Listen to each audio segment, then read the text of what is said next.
In a world where humans are not the dominant species, imagine the possibilities. What if the cunning fox evolved to rule the earth? Picture cities of intricate burrows, a society built on stealth and strategy. Or, consider the mighty elephant, with their wisdom and memory.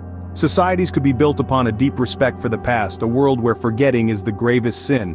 Now delve into the deep and imagine a world ruled by dolphins.